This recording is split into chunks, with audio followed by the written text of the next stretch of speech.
Shalom, saudara-saudara sekalian yang dikasihi dalam Tuhan kita Yesus Kristus. Lama tidak bertemu untuk video kali ini, yaitu dalam belajar Alkitab. Semoga saudara sekalian sehat, dalam keadaan sehat, dan juga semangat untuk mengikuti renungan atau belajar Alkitab pada kesempatan kali ini. Sebelum kita mulai, mari kita satu dalam doa. Allah Bapa dalam kerajaan sorga, kami mengucap syukur atas kesempatan kali ini boleh kembali untuk membaca dan juga merefleksikan akan kebenaran firman-Mu. Sertai kami ya Tuhan dalam video renungan kali ini agar kami dapat mengerti dan juga mampu melaksanakan akan kebenaran firman-Mu dalam kehidupan kami sehari-hari. Berfirman-Lah Tuhan karena kami telah siap untuk mendengarkannya. Kami berdoa dalam nama Yesus Kristus. Amin. Baiklah teman-teman, saudara-saudara sekalian yang dikasihi dalam Tuhan kita Yesus Kristus, kita akan bersama-sama membuka Alkitab kita. Bacaan kita terambil dari surat Roma pasal 8 ayat 28 sampai 30. Roma pasal 8 ayat 28 sampai 30, demikian firman Tuhan. Kita tahu sekarang bahwa Allah turut bekerja dalam segala sesuatu untuk mendatangkan kebaikan bagi mereka yang mengasihi Dia, yaitu bagi mereka yang terpanggil sesuai dengan rencana Allah. Sebab semua orang yang dipilihnya dari semula, mereka juga ditentukannya dari semula untuk menjadi serupa dengan gambaran anaknya, supaya ia, anaknya itu, menjadi yang sulung di antara banyak saudara. Dan mereka yang ditentukannya dari semula, mereka juga dipanggilnya. Dan mereka yang dipanggilnya, mereka itu juga dibenarkannya. Dan mereka yang dibenarkannya, mereka itu juga dimuliakannya. Demikian bacaan Alkitab kita pada kesempatan hari ini.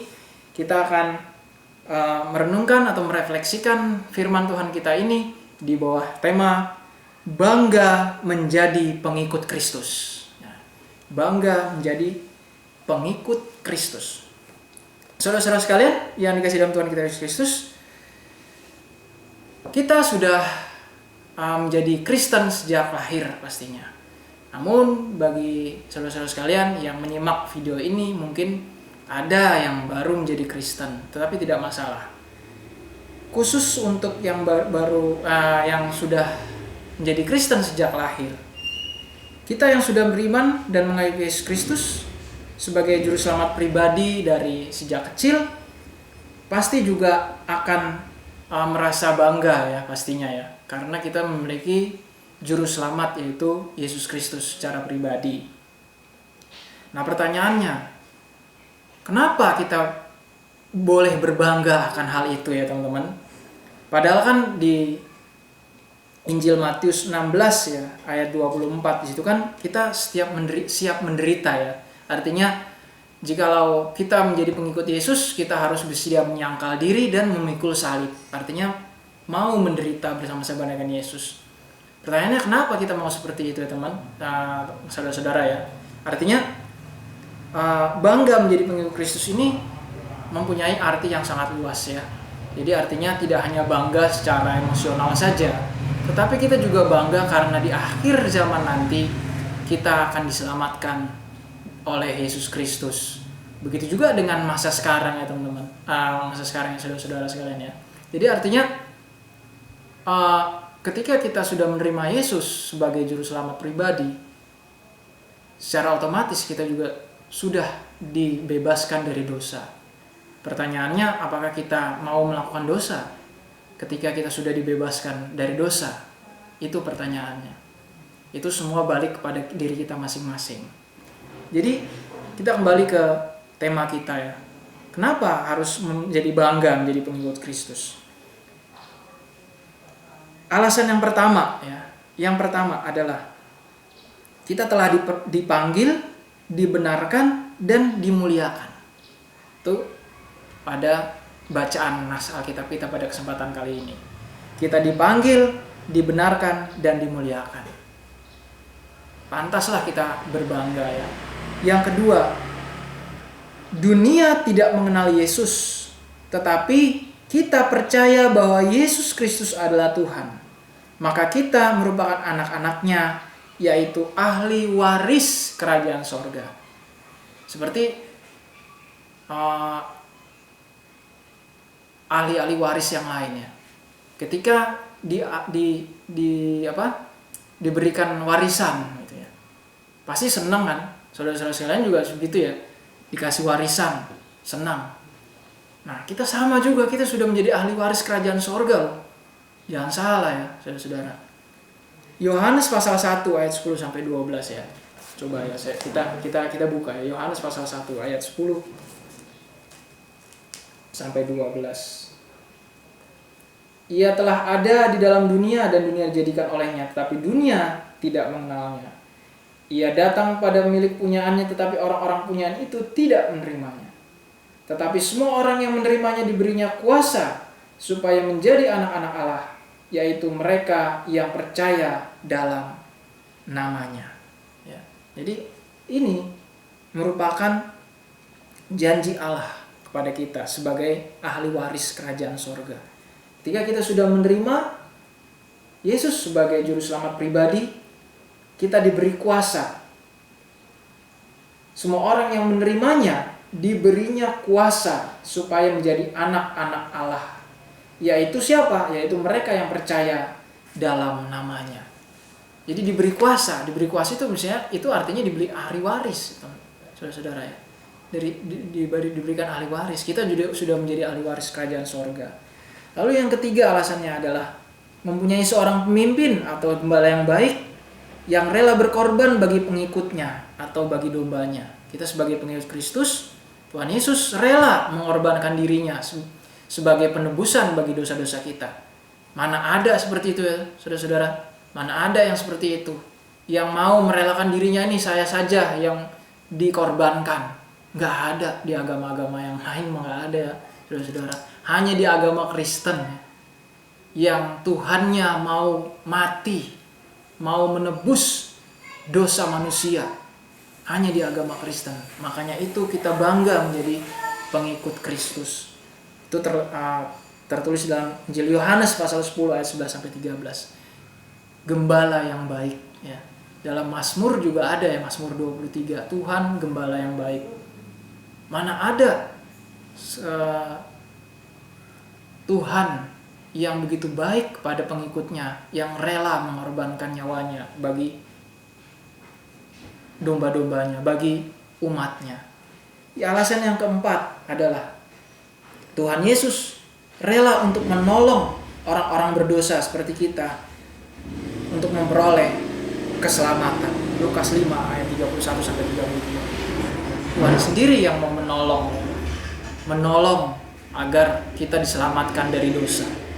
Dan yang terakhir, yang kelima, janji Tuhan Yesus yaitu penyertaan sampai kepada akhir zaman. Kita bisa lihat dalam Injil Matius pasal 28 ayat 20, jelas sekali ya. Aku menyertaimu senantiasa sampai pada akhir zaman. Mana ada Tuhan yang seperti itu? Mana ada Tuhan yang mau rela mati bagi manusia? Mana ada Tuhan yang mau menyertai terus-menerus dari zaman ini sampai nanti zaman yang akan datang sampai akhir zaman ya? Gak ada ya. Hanya di agama Kristen, hanya melalui Yesus Kristus saja kita mendapatkan itu semua. Makanya kita harus berbangga sebagai orang Kristen ya.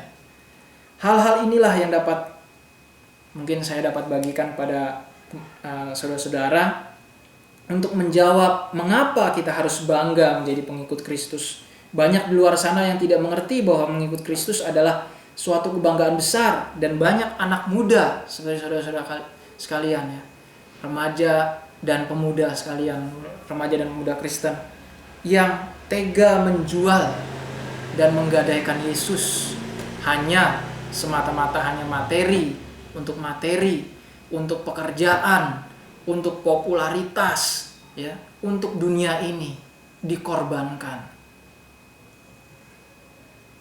Apakah saudara-saudara mau seperti itu? Tuhan Yesus sendiri yang mau mengorbankan nyawanya bagi saudara-saudara sekalian. Mengapa saudara-saudara mau mengkhianati pengorbanannya? Di mana perasaan kalian? Di mana perasaan saudara-saudara? Sampai tega seperti itu. Tega menjual Tuhan yang telah menebus dosa saudara-saudara sekalian.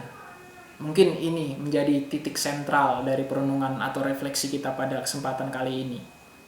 Banyak di luar sana yang sudah bukan Kristen, yang tadinya Kristen sudah bukan Kristen lagi, ya. Siapa yang salah? Tidak ada yang salah. Salah dia sendiri, gitu ya.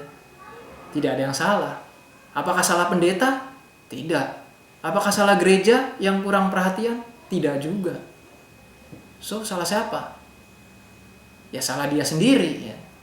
Makanya dalam video kali ini saya ingin menegaskan, banggalah menjadi pengikut Yesus. Seperti tadi, hal-hal yang tadi saya sudah bagikan pada saudara-saudara, ya.